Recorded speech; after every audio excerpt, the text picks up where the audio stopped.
క్రీస్తునందు ప్రియ సహోదర సహోదరులకు మన ప్రభువును ప్రియరక్షకుడైన క్రీస్తు యేసు పరిశుద్ధ నామమున వందనములు తెలియజేయచ్చు ఉన్నాను. మరి ఒకసారి యేసు ఇచ్చు ఆశీర్వాదం అనే ఈ కార్యక్రమంను మన్నా టీవీ ద్వారా వీక్షించుటకు మిమ్మల్ని ప్రేమతో ఆహ్వానిస్తూ ఉన్నాను. ఈ దినములలో యేసు ఇచ్చు ఆశీర్వాదం అనే ఈ కార్యక్రమము ద్వారా వాక్యములను ప్రసారం చేయుటకు, వాటిని అనేకులు వీక్షించుటకు దేవుడు చూపిన దయ కొరకు నేనెంతో కృతజ్ఞుడినై ఉన్నాను. ఈ కార్యక్రమం నిమిత్తమై మీరు కూడా మీ వ్యక్తిగత ప్రార్థనల్లో జ్ఞాపకం చేసుకోవాలని నేను కోరుతూ ఉన్నాను. ప్రార్థనతో నేటి వాక్యమును ప్రారంభిద్దాం. మహాపరిశుద్ధుడైన తండ్రి, కృపగలిగిన దేవా, మహోన్నతమైన నీ నామమునకు స్తుతులు ప్రభువా. మరి ఒకసారి నీ వాక్యమును ధ్యానించుటకు యేసు ఇచ్చు ఆశీర్వాదం అనే కార్యక్రమం ద్వారా ప్రభువా నీ ముందు నాయనా ఈ మాటలు చెప్పుటకు నిలబడి ఉండగా నన్ను కరుణించుము. నా నోటి మాటను, నా హృదయ ధ్యానమును నీకు అంగీకారమైందిగా చేయండి. నీ కనికరము చూపండి. నీ వాక్యమును మాకు తెలియజేయండి ప్రభువా. నీ వాక్యములో ఉన్న మరుగైన సత్యములను, మేలుకరమైన మాటలను మేము తెలుసుకొని వాటిని విని వాటికి లోబడి వాటిని అనుసరించి ప్రవర్తించులాగున మాకు ఈ ప్రియ బిడ్డలందరికీ మీరే సహాయం చేయమని వేడుతున్నాను. దయచూపండి ప్రభా. మరి ఒకసారి నూతనంగా మమ్మల్ని దర్శించండి. నీ వాక్యపు వెలుగును మా మీద ప్రసరింప చేయమని వేడుకుంటూ యేసునామమున అడిగి వేడుచున్నాను తండ్రి, ఆమేన్. అపోస్తుల కార్యములు 4వ అధ్యాయము 13వ వచనాన్ని చదువుతాను. వారు పేతురు యోహానుల ధైర్యమును చూచినప్పుడు వారు విద్య లేని పామరులని గ్రహించి ఆశ్చర్యపడి వారు యేసుతో కూడా ఉండిన వారని గుర్తెరిగిరి. ఈ వాక్యంలో క్రీస్తు ప్రభు యొక్క ఇద్దరు ప్రాముఖ్యమైన శిష్యుల సంగతి చెప్పబడింది. వారు పేతురు, యోహాను. వాళ్ళ పరిస్థితులు ఎలాంటివో చెప్పబడినాయి. వారు విద్య లేనివారు, నిరక్షరాస్యులు, పామరులు, చదువు లేనివారు. ఇంకొక మాటలో ఫుట్ నోట్లో వాళ్ళు సామాన్యులు అని రాయబడి ఉంది.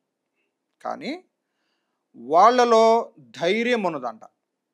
వాళ్ళ ధైర్యమును చూచినప్పుడు ఆశ్చర్యపడి వారు యేసుతో కూడా ఉండిన వారని గుర్తెరిగిరి. యేసుతో కూడా ఉండిన వారుగా మనము ఈ లోకములో గుర్తించబడాలని దేవుడు కోరుతూ ఉన్నాడు.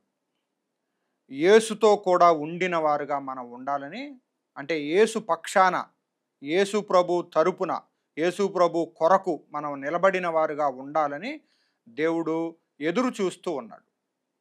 కానీ మనం ఏం చేస్తామంటే యేసుతో కాక ఈ లోకముతో ఉండిన వారుగా, ఈ లోకములో ఉన్న ఆస్తులు అంతస్తులు కలిగి ఉన్న వారముగా, పెద్ద పెద్ద చదువులు ఉద్యోగాలు కలిగి ఉన్నవారుగా మనం ఉండాలని మనం కోరుతూ ఉంటాం.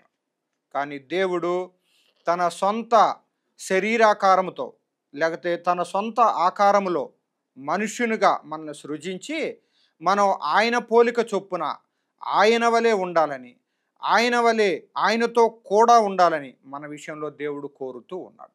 ఈ వాక్యములో పుట్టినది మొదలుకొని కుంటివాడైన ఒక మనుషుడు దేవాలయపు ద్వారముని వద్దకు ఎలాగ తీసుకొని రాబడుచున్నాడో, అలాగే తీసుకొని వెళ్ళబడుతూ ఉన్నాడో, ఆ కుంటివాడైన మనుషుడు ఎలాగ భిక్షం అడుగుతూ ఉన్నాడో దాని విషయమై ఈ ప్రారంభం నుంచి ఈ వాక్యములో చెప్పబడింది. పేతురు, యోహానులు ఏం చేసినారంటే నజరేయుడైన యేసు నామమున లేచి నడవమని అతని కుడి చేయి పట్టుకోగానే వానిలో వెంటనే స్వస్థత కలిగింది. అతని పాదములు, చీలమండలు బలాన్ని పొందుకున్నాయి. శృంగారం అనే దేవాలయం దగ్గర జరిగిన ఈ గొప్ప స్వస్థత కార్యమును చూచినప్పుడు ప్రజలందరూ విస్మయం పొందిపోయారంట. వాళ్ళు చాలా ఆశ్చర్యపోయి సొలొమోను దాని మంటపం ఉందంట, దాని దగ్గరికి గుంపుగా పరుగెత్తి వచ్చారంట. అక్కడ పెద్ద సమూహము కూడి ఉన్నది. వాళ్ళ ఆశ్చర్యమంతా ఒకటే.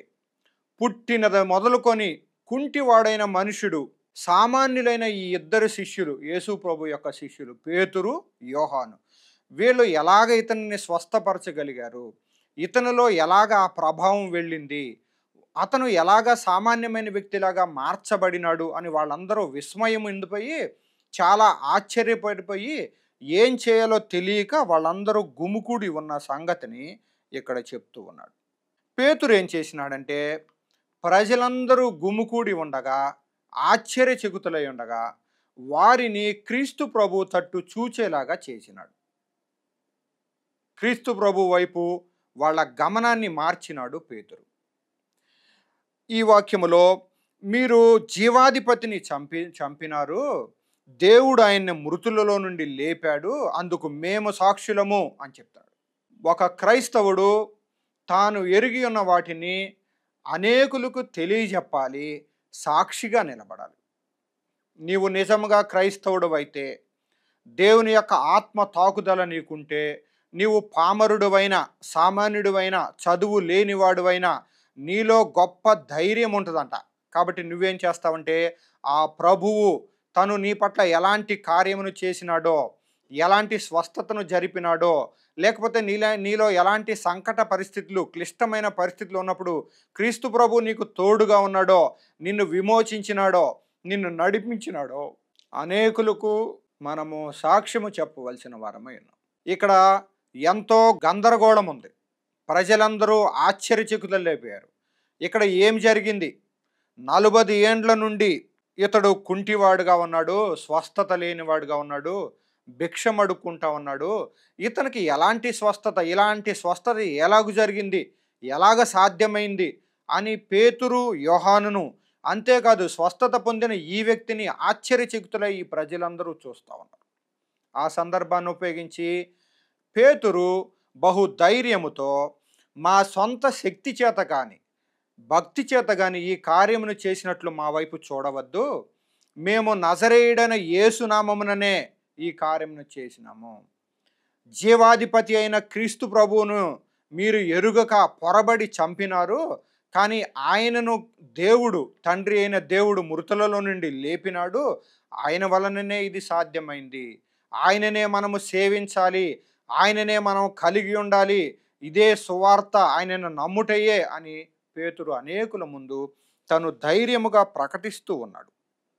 అపోస్తుల కార్యములు 3వ అధ్యాయము 20వ వచనం. మీ కొరకు నియమించిన క్రీస్తు యేసును ఆయన పంపునట్లును మీ పాపములు తుడిచివేయబడు నిమిత్తమును మారు మనసు నొంది తిరుగుడి.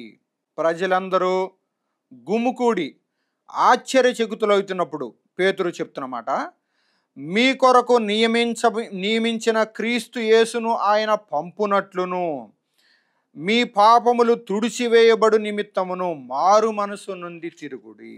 క్రీస్తు ప్రభు అంట ప్రజలందరి కొరకు నియమించబడ్డాడు. క్రీస్తు ప్రభు తండ్రి అయిన దేవుడు తన కుమారుడైన క్రీస్తు ప్రభువును ప్రజలందరి కొరకు నియమించినాడు.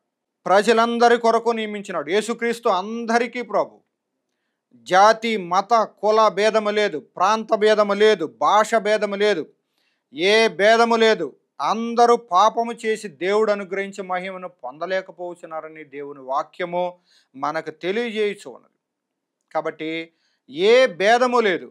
మనుషులందరి కొరకు నువ్వు ఏ మతానికి సంబంధించిన వాడివైనా సరే, ఏ కులానికి సంబంధించిన వాడివైనా సరే, ఒకవేళ నువ్వు అగ్రకులానికి సంబంధించిన వాడు అనుకుంటున్నావేమో, లేకపోతే నేను ఎవరో పట్టించుకోలేని వాడిని, లేకపోతే నాది తక్కువైన కులం అని నువ్వు తలంస్తున్నావేమో, కానీ యేసు క్రీస్తు పంపబడినాడు. ఆయన మనుషులందరి కొరకు పంపబడ్డాడు. ఆయన మనుషులందరినీ ఒకే దృష్టితో, ఏక దృష్టితో చూస్తా ఉన్నాడు. ప్రతి ఆత్మ విలువైంది, ప్రతి వ్యక్తి విలువైన వాడే. నీవు నేను దేవునికి అవసరమై ఉన్నది. ఆయన పంపబడినప్పుడు మనం ఆయనను అంగీకరించినట్లయితే మన పాపములు క్షమించబడతాయి, మనకి మారు మనసు అనుగ్రహించబడుతుంది. క్రీస్తు ప్రభు మన కొరకు పంపబడ్డాడు. మొట్టమొదటిగా ఆయనను మనం అంగీకరించాలి.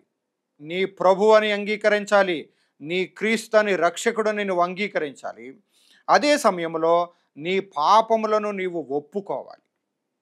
దేవునికి వ్యతిరేకంగా నువ్వు చేసిన పాపములు, నీ పొరుగువానికి వ్యతిరేకంగా నువ్వు చేసిన పాపములు, నీ దొంగతనములు, నీ వ్యభిచారము, నీ జారత్వము, నీ మద్యము, నీ ప్రతి విధమైన దేవునికి వ్యతిరేకమైన పాపాన్ని నువ్వు ఒప్పుకొని ఆయన యొక్క క్షమాపణ కొరకు వేడుకున్నప్పుడు నీకు మారు మనసు ఇవ్వబడుతుంది అని ఇక్కడ పేతురు తెలియజేస్తూ ఉన్నాడు. మనుషులందరి కొరకు క్రీస్తు ప్రభు పంపబడినాడు, మీ పాపములు తుడిచివేయబడు నిమిత్తము మారు మనసు నుండి తిరుగుడి అని పేతురు చెప్తాడు. ఈ లోకంలో మనం మారు మనసును కలిగి, నూతనమైన స్వభావాన్ని కలిగి, నూతనమైన ఆత్మను కలిగి, క్రీస్తు యేసును మనము ధరించుకొని ఆయన యొక్క వెలుగును కలిగి ఉండి మనం ఈ లోకంలో బ్రతకాలని పేతురు ఈ సందర్భంలో ప్రజలకు తెలియజేయచ్చు ఉన్నాడు. 4వ అధ్యాయంలో ఇక్కడ యాజకులు, దేవాలయ అధిపతి, సద్దూకయులు ఇలాంటి వారు యేసుక్రీస్తు ద్వారా ఈ ఆశ్చర్య కార్యము జరిగింది అని పేతురు, యోహానులు చెప్పినప్పుడు వారంట కలవరపడిపోయారంట. యేసు ప్రభువుని మేము చంపేశాము, సిలువ వేశాము, ఇంకా ఆయన గురించిన మాటలు ఎక్కడా వినపడవు అని తలంచుకుంటున్న సమయంలో పేతురు, యోహానులు పరిశుద్ధాత్మతో నింపబడి ధైర్యముతో క్రీస్తు ప్రభువును ప్రకటించడాన్ని చూసినప్పుడు ఈ అధిపతులు, యాజకులు వీళ్ళు కలవరపడి వారిని కావలిలో ఉంచినారంట. వాళ్ళని ఒక ప్రత్యేకమైన ఏరియాలోకి తీసుకెళ్ళి అక్కడ ఉంచారు. కానీ పేతురు ఏం చేస్తున్నాడంటే 4వ అధ్యాయము 4వ వచనంలో, వాక్యము వినిన వారిలో అనేకులు నమ్మిరి, వారిలో పురుషుల సంఖ్య ఇంచుమించు 5,000 ఆయను. ఇక్కడ వాక్యాన్ని ప్రజలందరూ గుమికూడి ఆశ్చర్యపడుతూ ఉన్నారు. ఈ కుంటివాన్ని చూసినప్పుడు, అతని యొక్క స్వస్థతను చూసినప్పుడు. అదేవిధంగా మరొక ప్రక్క యాజకులు, దేవాలయపు పెద్దలు, సద్దూకయులు వీళ్ళందరూ ఆశ్చర్యపోతూ కలవరపడుతూ చూస్తూ ఉన్నప్పుడు పేతురు తన యొక్క పరిశుద్ధాత్మతో నింపబడిన వాడే మాట్లాడుతూ ఉండగా అనేకులు విన్నారంట. వినిన వారిలో చాలామంది, అనేకులు నమ్మారంట. నీవు సువార్తను ప్రకటించినప్పుడు, సువార్త ప్రకటించుటకైన బాధ్యతను, భారమును నువ్వు తీసుకున్నప్పుడు ఆ సువార్త అనేకులలోనికి తెలియని రీతిగా చొరబడి వాళ్ళలో ఆత్మకార్యం జరుగుతుంది. ఇక్కడ కూడా పురుషుల సంఖ్య రాయబడింది. ఇంకా అక్కడ స్త్రీలు ఎంతమంది ఉన్నారో, చిన్నపిల్లలు లేకపోతే మిగతా వాళ్ళు ఎంతమంది ఉన్నారో తెలియదు, కానీ పురుషుల సంఖ్య 5,000 ఆయను. పేతురు సామాన్యమైన వ్యక్తి, చేపలు పట్టుకునేవాడు, పామరుడు, సామాన్యుడు. కానీ క్రీస్తు ప్రభుతో నడిచినవాడు, ఆయన సమీపమున ఉండి ఆయన చేసిన అద్భుత కార్యములను, ఆశ్చర్యకార్యములను చూసినవాడు, ఆయన ప్రభావాన్ని తనలో కూడా ఇప్పుడు కలిగి ఉన్నవాడు పేతురు. కాబట్టి ఇతను మాట్లాడుతూ ఉన్నాడు. ఇతడు సామాన్యుడే, కానీ ఇతను మాట్లాడినప్పుడు 5,000 మంది ఒక్కసారిగా క్రీస్తు ప్రభువుని నమ్మినారంట, వాళ్ళ సొంత రక్షకునుగా అంగీకరించినారు. అలాగే మనము కూడా క్రీస్తు ప్రభువును ప్రకటించుచూ ఉండగా ఆయన యొక్క అతీతమైన శక్తి, ఆయన పునరుద్ధానపు శక్తి, ఆయన జీవము ప్రజల్లోనికి ప్రవేశపెట్టబడాలని, తద్వారా వాళ్ళు కూడా క్రీస్తు ప్రభువును తమ స్వంత రక్షకునుగా అంగీకరించాలని మనం ఈ దినముల్లో క్రీస్తు ప్రభువుని వేడుకుంటూ ఆయన యొక్క సువార్తను వెదజల్లవలసిన వారమై ఉన్నాము. ఆయన కొరకు పనిచేయవలసిన వారమై ఉన్నాము.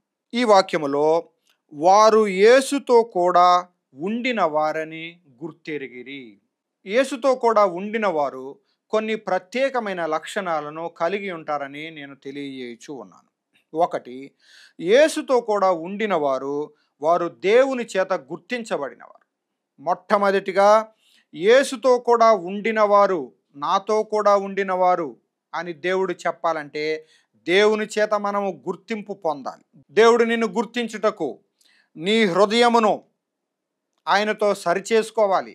నీ జీవితాన్ని, నీ యొక్క సమస్తమైన క్రియలను ఆయనతో ఐక్యపరుచుకోవాలి.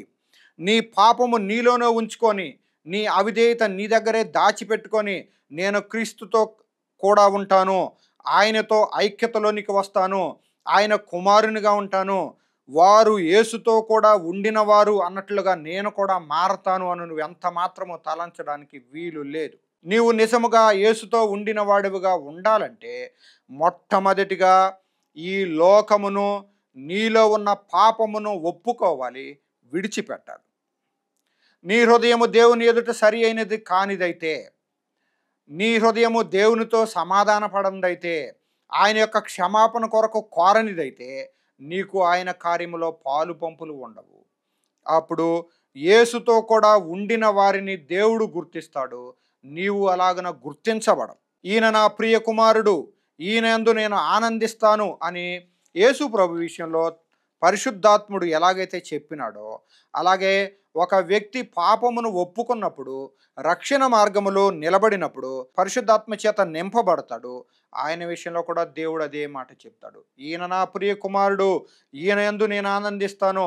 ఎందుకు నీ యందు దేవుడు ఆనందిస్తాడు? నీవు ఆయన మార్గములో నడిచేవాడివని, ఆయన కట్టడలను విధులను గైకొనేవాడివని, ఆయన యొక్క ప్రణాళికల కొరకు వేచి ఉండేవాడివని, ఆయన చెప్పే మార్గములో మాత్రమే నువ్వు ముందుకు వెళ్ళేవాడివని దేవుడు నీ విషయంలో కూడా సంతోషపడాలని కోరుతూ ఉన్నాడు. గలతీ పత్రిక 4వ అధ్యాయము 9వ వచనాన్ని చూద్దాం. ఇప్పుడు మీరు దేవునిని ఎరిగిన వారును మరి విశేషముగా దేవుని చేత ఎరుగబడిన వారునై ఉన్నారు. మనము దేవునిని ఎరిగి ఉండాలంట, దేవుని చేత ఎరుగబడి ఉండాలంట. ఇది ఎప్పుడు జరుగుద్దంటే, క్రీస్తుతో మనం ఐక్యతలోనికి వచ్చినప్పుడు, మన పాపములను ఒప్పుకున్నప్పుడు, ఆయనకు నీకు అడ్డుగా ఆటంకంగా ఉన్న ప్రతి విధమైన అవిధేయతను పాపమును ఒప్పుకున్నప్పుడు క్రీస్తు ప్రభు కలువరి శిలువలో కార్చిన ఆయన పరిశుద్ధ రక్తమును నీ మీద ప్రోక్షిస్తాడు. నీ అపరిశుద్ధత యావత్తు పోవునట్టుగా నీ మీద శుద్ధ జలము చల్లుతాడు. కాబట్టి నీవు ఆయన కుమారుడుగా మారుతావు, ఆయన కుమార్తెగా మారుతావు. కాబట్టి దేవుడు ఏం చేస్తాడంటే, మీరు దేవునిని ఎరిగిన వారును మరి విశేషముగా ఆయన చేత ఎరుగబడిన వారుగా మీరు మారుతారు. ఎప్పుడంటే మనము పాపములను ఒప్పుకున్నప్పుడు, ఆయనతో సమాధానములోనికి వచ్చినప్పుడు. మొట్టమొదటిగా యేసుతో కూడా ఉండిన వారు ఒక్కటి దేవుని చేత గుర్తించబడినవారు. రెండవది యేసుతో కూడా ఉండిన వారు సాతాను చేత కూడా గుర్తించబడినవారు. ఈ వాక్యాన్ని లూకా సువార్త 4వ అధ్యాయము 34వ వచనంలో, గలిలీలోని కపెర్నహూములో యేసు సమాజ మందిరములో వాక్యమును బోధించు ఉన్నాడు. అపవిత్రపు దెయ్యపు ఆత్మ పట్టినవాడు ఒకడు ఉన్నాడంట. వాడు ఏం చేస్తున్నాడంటే, నజరేయుడైన యేసు, నీవెవడవో నేను ఎరుగుదును, నీవు దేవుని పరిశుద్ధుడు అని బిగ్గరగా కేకలు వేసింది. చూడండి, యేసు ప్రభు సమాజ మందిరంలో నిలబడి వాక్యాన్ని బోధిస్తూ ఉంటే సాతాను దగ్గరికి వచ్చి, మనుషుల్లో ఉండి అతడి దగ్గరికి వచ్చి, నీవెవడవో నేను ఎరుగుదును, నీవు దేవుని పరిశుద్ధుడవు. అవును, ఒక పరిశుద్ధుడైన వ్యక్తిని సాతాను సహితము గుర్తిస్తుంది. ఇతడు పరిశుద్ధుడు, దేవుని ఉద్దేశములను గ్రహించినవాడు, దేవుని మార్గములో నడిచేవాడు అని సాతాను కూడా గుర్తిస్తుంది. అదేవిధంగా అపోస్తుల కార్యంలో 19వ అధ్యాయం 13వ వచనంలో కూడా పౌలు అంట విశేషమైన అద్భుతములను ఆశ్చర్యకార్యములు చేస్తా ఉన్నాడంట. దెయ్యములు కూడా ఆయన్ని విడిచిపెట్టి వదిలిపోయి వెళ్ళిపోతా ఉన్నాయంట. కాబట్టి ఏం చేశారు, కొంతమంది దేశ సంచారులు, మాంత్రికులైన యూదుడైన స్కెవయ అనేవాడు, స్కెవయ అనే ప్రధాన యాజకుని 7 కుమారులు, వీళ్ళేం చేశారంటే పౌలు వలె మేము కూడా దెయ్యాలను వెళ్ళగొట్టాలి అని వీళ్ళ ప్రయత్నం చేస్తూ ఉన్నారు. కాబట్టి దెయ్యం ఏం చేసిందంటే, నేను యేసుని ఎరుగుదును, పౌలును కూడా ఎరుగుదును, కానీ మీరెవరు అని అడుగుతుంది. యేసుప్రభు నాకు తెలుసు, పౌలు కూడా నాకు తెలుసు, కానీ మీరెవరు అని వీళ్ళని అడిగి వీళ్ళని ఎదిరించి వీళ్ళ మీద పడి వశపరుచుకున్నాడు. నువ్వు ఎవడవో, నువ్వు ఎలాంటి వాడివో, నువ్వు సత్క్రియలు చేసేవాడివేనమో, నువ్వు దేవునితో ఐక్యతలో ఉన్నవాడివేనమో, నీవు పాపములను ఒప్పుకున్నవాడివో కాదో, నువ్వు విడిచిపెట్టిన వాడివో కాదో, తిరిగి అదే పాపం నువ్వు చేస్తూ ఉన్నవాడివో కాదో, దేవుడు గుర్తిస్తాడు. అదే సమయంలో సాతాను కూడా నిన్ను గుర్తిస్తూ ఉంటుంది. కాబట్టి వీళ్ళు ఏం చేశారంటే, అందరిలాగా లేకపోతే యేసు ప్రభులాగా పౌలులాగా నేను కూడా చేయాలి అని వీళ్ళు అనుకుంటే వీళ్ళని సాతాను వశపరుచుకొని వాళ్ళు ఏం చేయాలో అర్థం కాని రీతిలో తయారైపోయారు.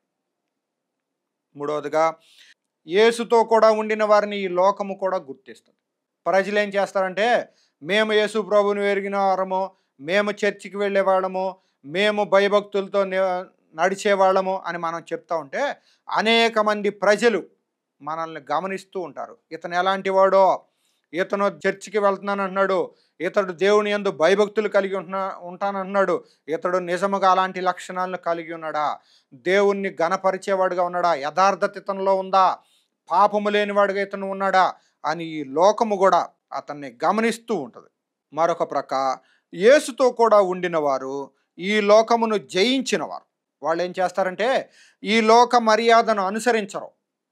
ఉత్తమమైనది, అనుకూలమైనది, సంపూర్ణమైనది అది దేవుని చిత్తము. ఆ చిత్తం ఏమైనదో కనుగొని అందులోనే ప్రయాణం చేయాలని కోరుకుంటాం.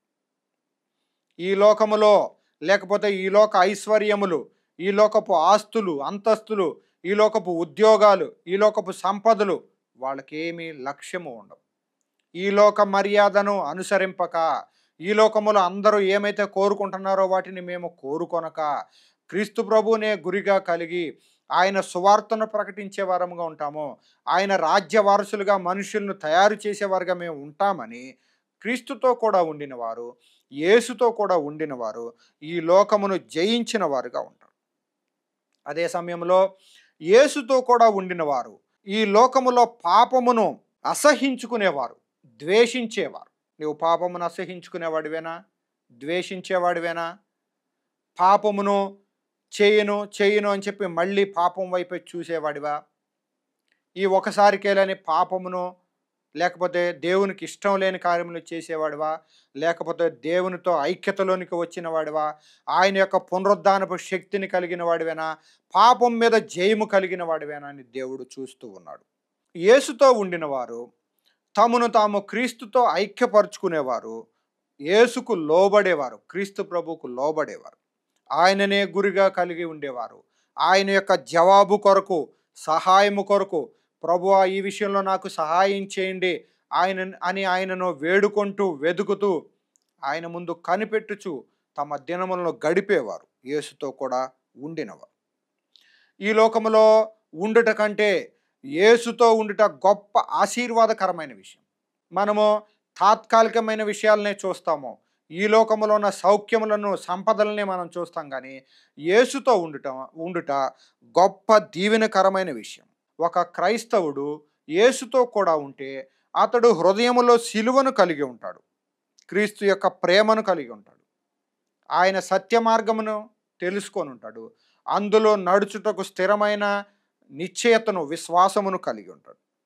ఈ వాక్యంలో పేతురు, యోహానులు క్రీస్తు ప్రభు పునరుద్ధానుడై లేవడానికి ముందు అంత ధైర్యమును, లోతైన మెట్టును కలిగిన వారుగా కనబడలేదు. కానీ వాళ్ళలో కూడా కొన్ని లోపాలు కనబడతా ఉన్నాయి. కానీ ఆయన శిలువ మరణము, ఆయన సమాధి, ఆయన పునరుద్ధానమును చూసిన తర్వాత పరిశుద్ధాత్మతో నింపబడి క్రీస్తును ప్రకటించేవారిగా మారిపోయారు.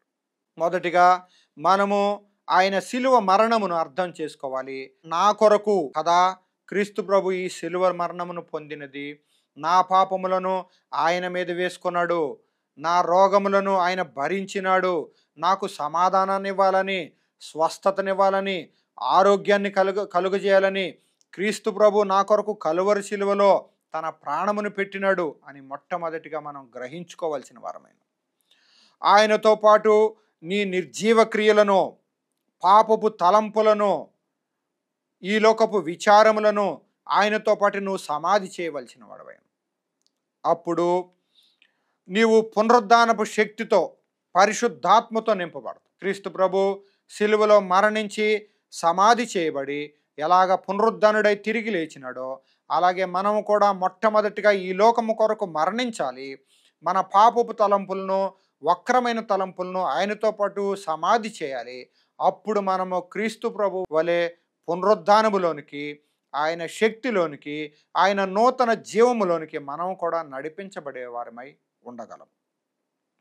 అప్పుడు నశించిపోతున్న ఆత్మలు ఉంటాయి ఈ లోకములో, వాటి విషయమైన బాధ్యతను మనం కలిగి ఉంటాము, ఆతృతను కలిగి ఉంటాం. కాబట్టి నేనేం చెప్తున్నా అంటే పేతురు, యోహానులు 4వ అధ్యాయము 20వ వచనములో మేము కన్న వాటిని, విన్న వాటిని చెప్పక ఉండలేమని వారికి ఉత్తరం ఇచ్చిరి.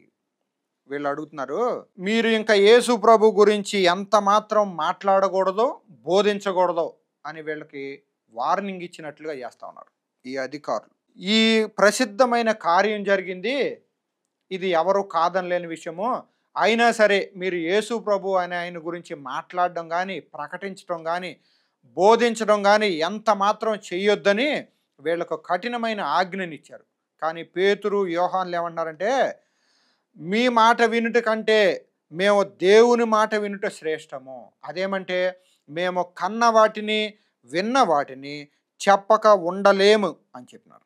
యేసుతో కూడా మనం ఉంటే, నీవు నేను యేసుతో కూడా ఉంటే, మనము కన్న వాటిని, విన్న వాటిని మనము చెప్పకుండా ఉండలేము. నీవు ఏమి విన్నావో, దేవుని వాక్యము నుంచి ఏమి చదివినావో, ఏమి గ్రహించినావో, క్రీస్తు ప్రభు నీతో ఎలాగ మాట్లాడినాడో, నిన్ను ఎలాగ సంధించినాడో, నీ పాపమునకు విడుదల విమోచన ఎలాగ కలిగిందో దాని విషయమై నువ్వు గ్రహింపు కలిగి ఉంటావు. అదే విషయాన్ని కృతజ్ఞతతో గొప్ప భారము కలిగి అనేకులకు ప్రకటించేవారుగా మనం మారాలి. మనం అలా ఆ రీతిగా మార్చబడగలుగుతాం. పేతురు యోహాన్లు అంటున్నారు, మేము కన్న వాటిని, విన్న వాటిని చెప్పక ఉండలేము అని చెప్తున్నారు. వాళ్ళేమో మీరు ఎంత మాత్రము ప్రకటించడానికి వీలు లేదు అని చెప్పినా సరే, మేము కన్న వాటిని, విన్న వాటిని, మేము చూచిన వాటిని, మేము విన్న వాటిని మేము చెప్పకుండా ఉండడం సాధ్యమయ్యే పని కాదు. పరిశుద్ధాత్మతో నింపబడిన వ్యక్తులు వీళ్ళు, పేతురు యోహానులు. వాళ్ళు ధైర్యముతో క్రీస్తు ప్రభును ప్రకటిస్తూ ఉన్నారు. నీవు కూడా క్రీస్తు ప్రభు కొరకు నిలబడినప్పుడు, ఆయన రక్షణ వాగ్దానాలను సంపాదించుకున్నప్పుడు, ఆయన వాక్యాన్ని క్రమంగా ధ్యానిస్తూ ఉన్నప్పుడు, ఆయన సన్నిధిలో ప్రార్థన చేస్తూ ఉన్నప్పుడు దేవుడు నీకును పరిశుద్ధాత్మనిస్తాడు. ఆ పరిశుద్ధాత్మ నీలో ఉంటుంది. నీవు ఆయన ప్రేరేపణ చేత నింపబడి ఉంటావు. నీవు కన్న వాటిని, విన్న వాటిని చెప్పకుండా ఉండలేని పరిస్థితుల్లో ఉంటావు. ఈ వాక్యంలో యేసుతో కూడా ఉండిన వారు ఎలాంటి వారై ఉంటారో మనము చూచినాము. నువ్వు కూడా యేసుతో కూడా ఉండిన వాడివిగా ఉంటావా? ఈ లోకముతో ఉండిన వాడివిగా ఉంటావా? యేసుతో కూడా ఉండిన వాడివిగా, యేసుతో కూడా ఉన్నవాడివిగా నువ్వు ఉండటము గొప్ప దీవెనకరము. నీ కుటుంబమునకు, నీ వ్యక్తిగత జీవితానికి, నీ చుట్టూ ఉన్నవారికి గొప్ప ఆశీర్వాదాన్ని ఇవ్వగలవు. ఒక క్రైస్తవుడు తన చుట్టూ ఉన్నవారిని ఆశీర్వాదకరమైన మార్గంలోనికి నడిపించగలడు. నీవు కూడా క్రీస్తు ప్రభువును కలిగి ఉంటే, నీ పాపమును ఒప్పుకుంటే, నీవు ఆయనతో సరిచేసుకుంటే ఆయన నిన్ను క్షమిస్తాడు. ఆయనతో నీవు ఐక్యపరచబడతావు. తద్వారా ఆయనను ప్రకటించుటకు, ఆయన గొప్ప విడుదలను, క్షమాపణను, ఆయన శిలువను, ఆయన సమాధిని, ఆయన పునరుద్ధానపు శక్తిని నువ్వు కలిగి ఉండి అనేకులకు ఆయనను ప్రకటించే గొప్ప సాధనంగా నువ్వు నిలబడాలని దేవుడు మనల్ని కోరుతూ ఉన్నాడు. ఆ విధంగా మనం మార్చబడాలని, ఆయన ప్రియమైన కుమారులుగా, కుమార్తెలుగా మార్చబడి ఆయనలో నిలిచి ఉండాలని, ఫలించాలని, క్రీస్తు కొరకు పనికొచ్చే పాత్రలుగా, యజమానుడు వాడుకొనుటకు అర్హమైన పాత్రలుగా మనం మార్చబడాలని, ఆయన సన్నిధిలో మనము దినదినము తగ్గించుకొని ప్రార్థన చేయాలని దేవుడు కోరుతూ ఉన్నాడు. ఈ వాక్యములో మనము పేతురు, యోహానులు పామరులు, సామాన్యులు. ఒకవేళ నువ్వు సామాన్యుడు అయిన వ్యక్తివేమో, చదువు లేని వాడివేమో, నాకు చదువు లేదు, నేను చెప్తే ఎవరైనా వింటారని నువ్వు తలంచుతూ ఉన్నావేమో. పేతురు, యోహానులు సామాన్యులే. వాళ్ళు చెప్తే ఎవరో వినేవాళ్ళు కాదు. కానీ ఎప్పుడైతే పరిశుద్ధాత్మ వాళ్ళలో కార్యం చేయటం మొదలుపెట్టిందో, పరిశుద్ధాత్మతో వాళ్ళు ఎప్పుడైతే నింపబడినారో, పునరుద్ధానపు శక్తితో వాళ్ళు ఎలాగా నింపబడినారో, అప్పుడు వాళ్ళు ధైర్యంతో క్రీస్తు ప్రభును ప్రకటించేవారుగా మారినారు. ఈ దినముల్లో మనము కూడా యేసుతో కూడా ఉండిన వారముగా ఈ లోకము చేత గుర్తించబడాలని దేవుడు కోరుతూ ఉన్నాడు.